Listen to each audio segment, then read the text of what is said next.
Pendidikan politik untuk kader-kader muda Nasdem khususnya yang ada di Kota Denpasar, ya kan. Kami mengambil tema indeks demokrasi untuk bangsa dan negara yang lebih bermartabat gitu. Nah kalau kita melihat kan khususnya di indikator dasar tentang indeks demokrasi, hak-hak politik itu yang biasanya masih kurang diperhatikan khususnya di generasi milenial.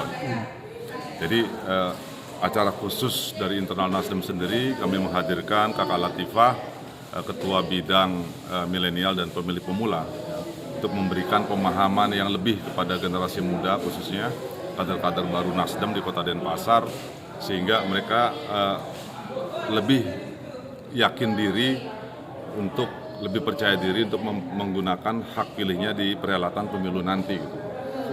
37% kurang lebih data yang kami baca tentang kaum milenial yang ada di Kota Denpasar yang memiliki hak pilih. Sementara golput di saat pilkada atau pemilu masih tergolong tinggi di Kota Denpasar ini di setiap perhelatan. Jadi kami berharap dengan pendidikan ini akan membangkitkan, menambahkan kepercayaan diri, menumbuhkan wawasan berpolitik kepada generasi muda di Denpasar khususnya di internal kader-kader Nasdem sendiri, untuk dengan bijak menggunakan hak pilihnya di tahun 2024 nanti. Gitu. Urgensinya apa sih Pak? Peserta yang hadir pada hari ini 223 orang kader baru dan 100 orang para bacalek dan pengurus Partai Nasdem Kota Denpasar, dari pengurus tingkat DPD sampai ke DPC dan DPRT tingkat ranting gitu. Jadi 312 orang total yang hadir pada hari ini.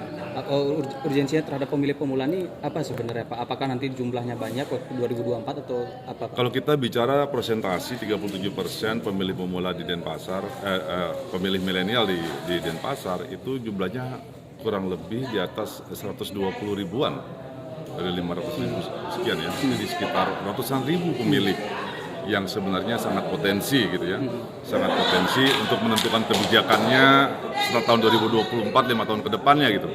Yang sebenarnya itu kan berdampak langsung kepada mereka yang berusia 25 sampai 35 tahun ke depan gitu ya. Berarti pendidikan politik semacam ini akan dilakukan secara berkala Pak ya, berkelanjutan ya? Oh ya, ini yang pertama kami lakukan dalam rangka memberikan pendidikan politik di tahun menghadapi tahun 2024 perhelatan ini.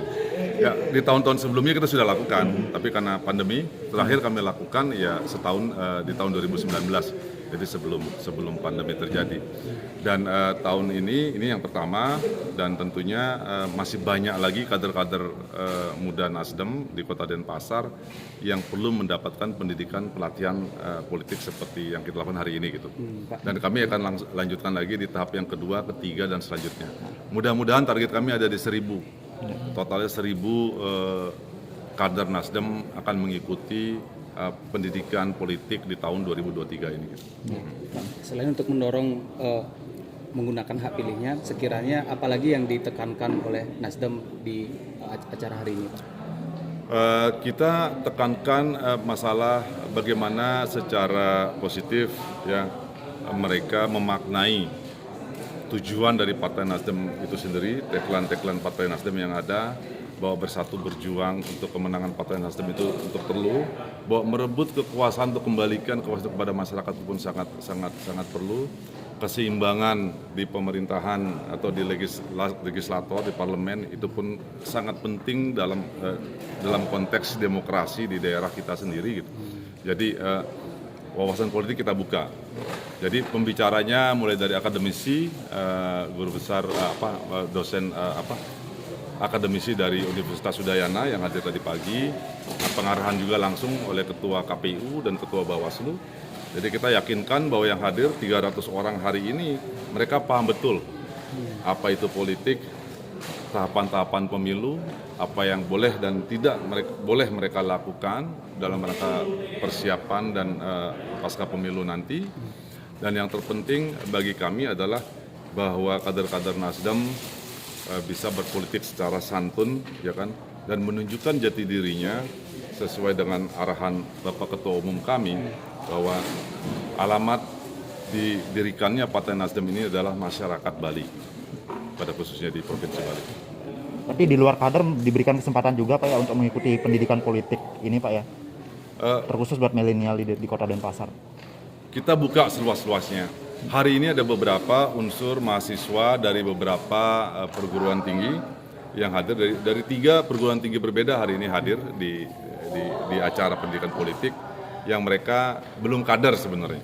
Tapi mereka menyatakan ada ketertarikan dengan visi dan misi Partai Nasdem. Sehingga kami mengajak mempersilahkan mereka untuk ikut hadir karena kami sangat terbuka. Kami sangat terbuka untuk semua lapisan masyarakat, semua elemen masyarakat, apapun sukunya, agamanya, rasnya. Selama mereka berada di Kota Denpasar, maka Nasdem Kota Denpasar siap menerima mereka dan menampung aspirasi mereka, bersatu berjuang bersama-sama mereka. Outputnya untuk 2024 Pak, dari 3 kursi di Kota Denpasar, untuk mungkin 1 fraksi atau? Target kami adalah 1 fraksi penuh di Kota Denpasar. Dan mudah-mudahan bisa lebih dari itu seiring dengan berkembangnya, terbukanya wawasan berpolitik masyarakat di Kota Denpasar. Upaya apa aja untuk menempuh 1 fraksi itu? Kami coba bersosialisasi, berkomunikasi, berkoordinasi dengan seluruh unsur, elemen, komponen masyarakat yang ada di Kota Denpasar.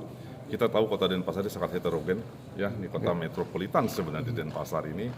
Berbagai macam suku, etnis, adat, budaya semua ada di Kota Denpasar.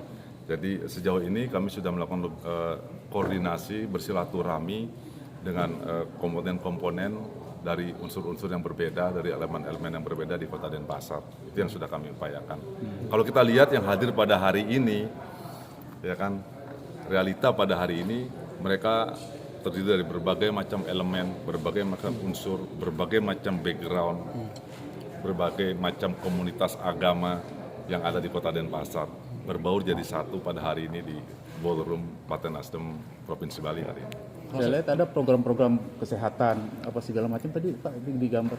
Ya, kami menggandeng beberapa yayasan dan khususnya Yayasan Due Nyamo Bali, yang kebetulan saya pemiliknya, Yayasan Due Nyamo Bali, untuk program-program giat sosial kepada masyarakat.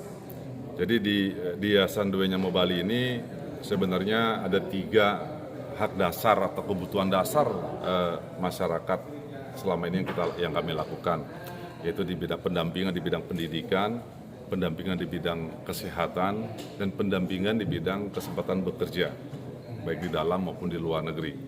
Dan yang terakhir adalah pendampingan bagi para kelompok tani dan ternak, ya kan, yang sehingga mereka bisa kita dampingi dalam hal bantuan-bantuan atau program-program pemerintah melalui Kementerian Pertanian dan Peternakan. Yang terakhir adalah pendampingan hukum tentunya bersama-sama dengan badan hukum sayap organisasi bahu di Partai Nasdem. Kami pun ingin memberikan pendampingan hukum bagi masyarakat yang membutuhkan pendampingan hukum dari keluarga yang kurang mampu. Gitu. Jadi itu giat-giat sosial yang kami lakukan selama ini. Berarti untuk pendidikan politik itu hanya diberikan kesempatan untuk anak-anak muda yang ber-KTP Denpasar saja Pak ya? Apa dari luar diberikan kesempatan? Kami di DPD Kota Denpasar tentu dalam rangka perhelatan pemilu di tahun 2024. Untuk saat ini kami merekrut kader-kader khusus yang ber-KTP berdomisili di Kota Denpasar. Nama lengkap Bos. Saya Idewo Nyoman Budiase, Ketua DPD Nasdem Kota Denpasar, sekaligus Bacalek DPR RI dari Partai Nasdem untuk tahun 2024. Sukses semua. Siap.